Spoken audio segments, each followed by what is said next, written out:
gratitude for you all coming out to support Pat and Casey's barbecue. Ain't nothing like a family-owned business getting back in business.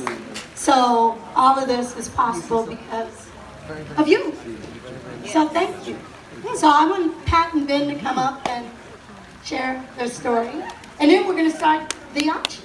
All right. All right, thank you. And, I kind of wrote up the story, but I figured I would say a few things, that weren't in the story. Tell some of the other parts about me and Q and how we got to this point. So, I was talking to his dad last night, and just about how the business started. And he came out here, and he worked his way up in his business to be a foreman. And then as a foreman, his boss said, "Hey, I need to train some of these young guys to learn how to be foremen." And being smart, he was like, "Well, that means that I'm training my replacements. And so I need to think about the future." And then he did something that, if you think about the time, 1968, was extremely courageous, and is still courageous today. And I work with a lot of entrepreneurs, so I know. So he said, "I'm going to start a business." And when you go to start a business, it's a scary proposition because you're doing something bigger than yourself. It's not just yourself anymore. Now you're involving a lot of people. And you don't know how it's going to affect them. But it is going to affect them. And Mr. Davis affected a lot of people for a lot of years. And I was one of those people. Because, as a kid, my parents got divorced basically right as I hit puberty and was trying to become a man. And it was extremely confusing and difficult for me. And so I went to the West Campus. I went to join the West Campus football team. And at that point, I was super withdrawn, really mostly lost. And I walked into that first team meeting. The only person I knew, I don't even see him here, was David Stern on that team. And it was equivalent to like a junkie walking into a church. I was just looking for a home. And I walked into that meeting, and it didn't really seem like a home when I got there, because the first thing the coach said to us was, "My name is Mr. Mendoza, Coach Mendoza. You can call me either of those things. You call me Chico, turn your shit in." And what he meant by that is turn your uniform in. And for us, the uniform was a big deal because we didn't have that many. And if you got one of the older uniforms, that meant you were wearing a leather helmet with a face mask screwed into it, playing against guys with plastic helmets, and that's gonna hurt. So got onto the team, and our practice field wasn't nice like this. It wasn't a football field, really. It was more like a baseball field. It wasn't really grass. It was really weeds. It wasn't really dirt. It was really asphalt. But we were out there because we all wanted to be part of something. And getting on that team, kind of feeling by myself, and then meeting guys like this, who had been part of it, who was already in that family because his brother had played, and having them take me in and make me part of the team. And I wrote about when I heard his nickname was Q, and I was like, well, how do you get Q out of Pat Davis? It turned out to be barbecue.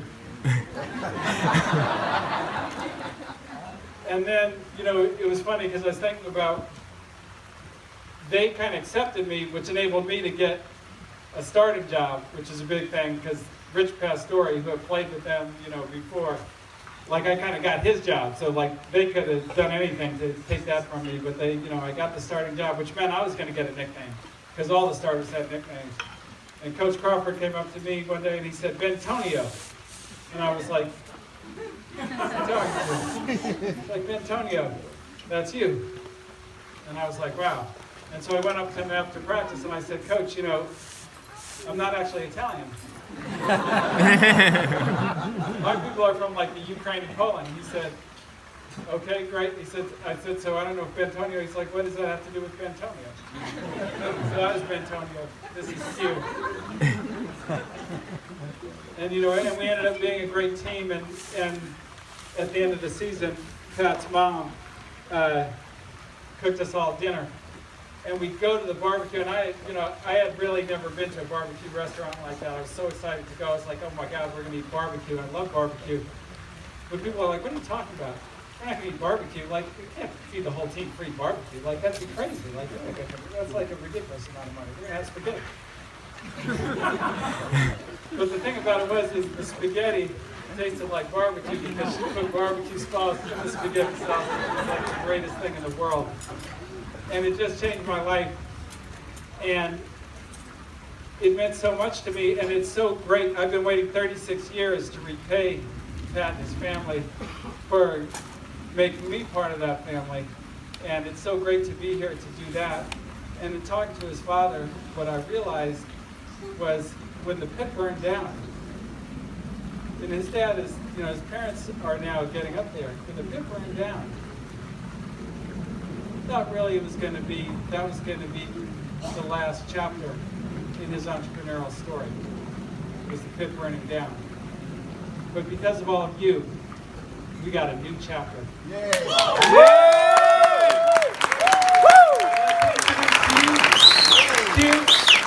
And as the venture capitalist on this endeavor, I want to say, I can't promise you a lot of revenue. I can't promise you a lot of profit. But I can promise you a lot of ribs. Yeah. A lot of chicken. Yeah. A lot of links. Yeah, baby. Talk to her. You got it. You got it, Pete. It's okay. You got it, man. It's okay, baby. That's all right. You got it, boss. Yeah. We're going to move on. Here we go. Make a long story short, it's crazy how it happened. And I thank all of you humbly for coming, enjoying my food. We're giving you big love. We made it just for you. My father stood side by side with me yesterday. 85 years old. Yeah. Really quick, Mr. Jones is here. Quincy is in the building. Father owned this restaurant before we got it. He was friends with my dad, Tracy Anderson. Her father owned this place before. So I just wanted to make the connection with you. I thank all You of did with the ribs. Enjoy the ribs. And I don't want to hold you long because I know you guys came out for the holiday and you've given us this opportunity. It's a gift of life. I tell you, we had a death in the family. This restaurant we had for 50 years. Day in and day out we work. And I am so grateful for you guys coming. But let me tell you, because you input life into this place, we're going to move on. We're going to move forward. We're going to move in the best way we can move. Yeah. So I want to tell you guys, this is not in vain. This money is going to go, and it's going to be spent in the right direction. So I don't want you to think, you guys, I'm just going to go on a round the world trip. It's money where it's supposed to be. Every cent. And I'm lost for words for each and every one of you to come here today. Ben and Felicia are like a phoenix. My place burned up. He called me. He was like, hey, I don't want you to think about anything. I want you to come and be with me. And then he said, once we do that, we're going to think about what direction we're moving in, and I'm going to help you. I had no idea. I was lost. But these two, she is, whoa. Yeah. Felicia. Hey. Whoa. That's right, Felicia. Amen. Right, goddammit. I don't want to hold you long, and I just want to thank you. It's really heartfelt. It's hard for me to talk. But let me tell you, we're going to do the right thing and move forward with this legacy. And I want you guys to all come back when we open. It's going to be great. Yeah. Yeah. We can't wait. Really quick. and Miss Felicia. That's all for you. I know it's not what I really this is what it is. And it's just a little token from us to thank you so much for the hard work that they put in. And I appreciate you guys. I can't say it enough. I can't say it enough. Yeah!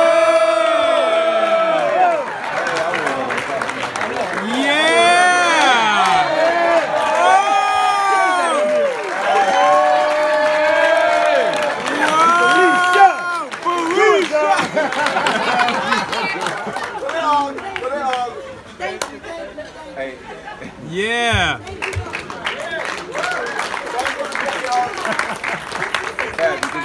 Where's Fab? This is where Fab is. I got one more thing before Pat. Oh, one more thing before Fab.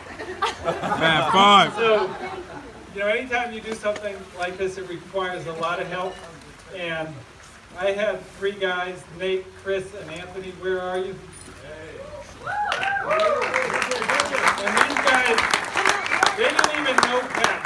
They just knew that Pat was important to me. And they went out and they basically sold about $35,000 worth of tickets for this thing. No, more like $45,000 worth of tickets for this thing. And I just appreciate that so much. Thank you. And now we got Fab Five, the great. Yeah! The one and only. Fab Five Fred.